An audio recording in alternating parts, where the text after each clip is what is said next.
मेवाड़ के महान राजपूत नरेश महाराणा प्रताप अपने पराक्रम और शौर्य के लिए पूरी दुनिया में मिसाल के तौर पर जाने जाते हैं। एक ऐसा राजपूत सम्राट जिसने जंगलों में रहना पसंद किया लेकिन कभी विदेशी मुगलों की दास्तां स्वीकार नहीं की। उन्होंने देश, धर्म और स्वाधीनता के लिए सब कुछ न्योछावर कर दिया। तो चलिए जानते हैं आज के इस वीडियो में महाराणा प्रताप के बारे में। महाराणा प्रताप का जन्म 9 मई 1540 ईस्वी को राजस्थान के कुंभलगढ़ दुर्ग में हुआ था। उनके पिता महाराजा उदय सिंह और माता रानी जीवत कंवर थी। वे राणा सांगा के पुत्र थे। महाराणा प्रताप को बचपन में सभी कीका नाम लेकर पुकारा करते थे। जब उनके पिता का निधन हुआ तो दरबार में विवाद खड़ा हो गया। कुछ लोग उनके छोटे भाई जगमल को राजा बनाना चाहते थे, लेकिन मेवाड़ के सरदारों और जनता ने महाराणा प्रताप को ही सही उत्तराधिकारी मानकर गद्दी पर बिठाया। इस तरह 1572 में वे मेवाड़ के महाराणा बने। उधर जगमल सिंह नाराज होकर बादशाह अकबर के पास चले गए और बादशाह ने उनको जहाजपुर का इलाका जागीर में प्रदान कर अपने पक्ष में कर लिया। इसके पश्चात बादशाह ने जगमल सिंह को सिरोही राज्य का आधा राज्य प्रदान कर दिया। इस कारण जगमल सिंह ने सिरोही के राजा सुल्तान देवड़ा से दुश्मनी उत्पन्न हो गई और अंत में ईस्वी सन 1583 में हुए युद्ध में जगमल सिंह काम आ गए थे। जिस समय महाराणा प्रताप ने मेवाड़ की गद्दी संभाली, उस समय राजपूताना साम्राज्य बेहद नाजुक दौर से गुजर रहा था। अकबर की क्रूरता के आगे राजपूताने के कई नरेशों ने अपने सर झुका लिए थे। कई वीर प्रतापी राजवंशों के उत्तराधिकारियों ने अपनी कुल मर्यादा का सम्मान भुलाकर मुगलिया वंश से विवाह कर लिया था। पर कुछ स्वाभिमानी राजघरानों के साथ ही महाराणा प्रताप की अपनी पूर्वजों की मर्यादा की रक्षा हेतु अटल थे और इसलिए तुर्क बादशाह की आंखों में वे हमेशा खटकते रहे। महाराणा प्रताप जिस घोड़े पर बैठते थे वह घोड़ा दुनिया के सर्वश्रेष्ठ घोड़ों में से एक था। महाराणा प्रताप तब 72 किलो का कवच पहनकर 81 किलो का भाला अपने हाथ में रखते थे।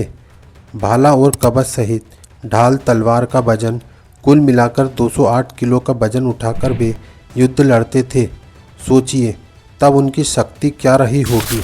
इस वजन के साथ रणभूमि में दुश्मनों से पूरा दिन लड़ना मामूली बात नहीं थी। मेवाड़ को जीतने के लिए अकबर ने कई प्रयास किए। अकबर चाहता था कि महाराणा प्रताप अन्य राजाओं की तरह उसके कदमों में झुक जाए।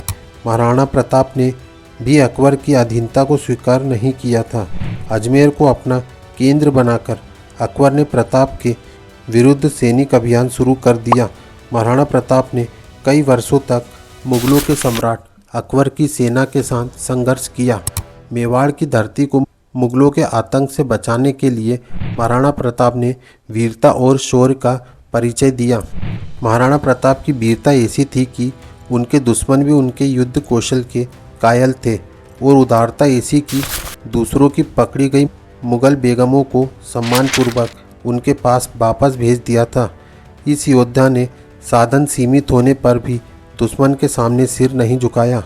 सभी प्रकार के प्रयास करने के बाद भी जब अकबर महाराणा प्रताप को झुकाने में असफल रहा तो उसने आमेर के महाराजा भगवान दास के भतीजे कुंवर मानसिंह को विशाल सेना के साथ डूंगरपुर और उदयपुर के शासकों को अधीनता स्वीकार करने हेतु विवश करने के लक्ष्य के साथ भेजा। मानसिंह की सेना के सामने डूंगरपुर राज्य अधिक प्रतिरोध नहीं कर सका। इसके बाद मानसिंह महाराणा प्रताप को समझाने हेतु उदयपुर पहुँचे। मानसिंह ने उन्हें अकबर की अधीनता स्वीकार करने की सलाह दी, लेकिन महाराणा प्रताप ने दृढ़तापूर्वक अपनी स्वाधीनता बनाए रखने की घोषणा की और युद्ध में सामना करने की घोषणा भी कर दी। मानसिंह के उदयपुर से खाली हाथ आ जाने को अकबर ने करारी हार के रूप में लिया और फिर अपनी विशाल सेना को मानसिंह और आसफ खां के नेतृत्व में मेवाड़ पर आक्रमण करने के लिए भेज दिया। आखिरकार 30 मई 1576 को हल्दी घाटी के मैदान में विशाल मुगलिया सेना और मेवाड़ी सेना के बीच भयंकर युद्ध छिड़ गया। मुगलों की विशाल सेना टिड्डी दल की तरह मेवाड़ भूमि की ओर उमड़ पड़ी उसमें मुग़ल, राजपूत और पठान योद्धाओं के साथ ज़बरदस्त तोपखाना भी था। अकबर के प्रसिद्ध सेनापति महावत खां, आसफ़ खां, महाराजा मानसिंह के साथ शहजादा सलीम भी उस मुग़ल वाहिनी का संचालन कर रहे थे, जिसकी संख्या 80,000 से 1 लाख तक थी। इस युद्ध में महाराणा प्रताप ने अभूतपूर्व वीरता और साहस से मुग़ल सेना के दांत खट्टे कर दिए और अकबर के सैकड़ों सैनिकों को मौत के घाट उतार दिया। विकट परिस्थिति में झाला सरदारों के एक वीर पुरुष ने उनका मुकुट और छत्र अपने सिर पर धारण कर लिया। मुग़लों ने उसे ही महाराणा प्रताप समझ लिया और वे उसके पीछे दौड़ पड़े। इस प्रकार उन्होंने महाराणा प्रताप को युद्ध क्षेत्र से निकल जाने का अवसर प्रदान कर दिया। इस असफलता के कारण अकबर को बहुत गुस्सा आया।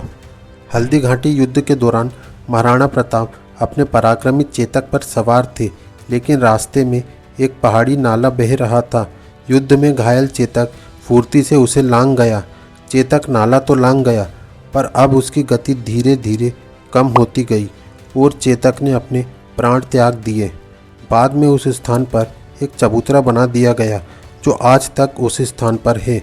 युद्ध के बाद महाराणा प्रताप ने जंगलों और पहाड़ों में रहकर संघर्ष जारी रखा।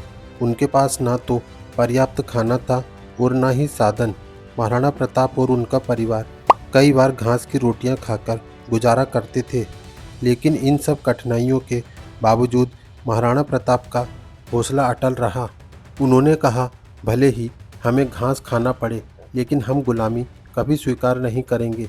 कुछ वर्षों बाद 1582 में दिवेर की लड़ाई हुई। इस बार महाराणा प्रताप ने शानदार जीत हासिल की। उन्होंने मेवाड़ के कई किले और इलाके फिर से जीत लिए। इस विजय के बाद महाराणा प्रताप ने धीरे धीरे पूरे मेवाड़ को स्वतंत्र कर लिया। केवल चित्तौड़गढ़ ही मुग़लों के हाथों में रहा। अपने अंतिम वर्षों में महाराणा प्रताप ने चावड़ को राजधानी बनाई और वहीं से वे राज्य का संचालन करते रहे और आने वाली पीढ़ी को स्वतंत्रता का महत्व सिखाते रहे। 19 जनवरी 1597 को महाराणा प्रताप का देहांत हो गया।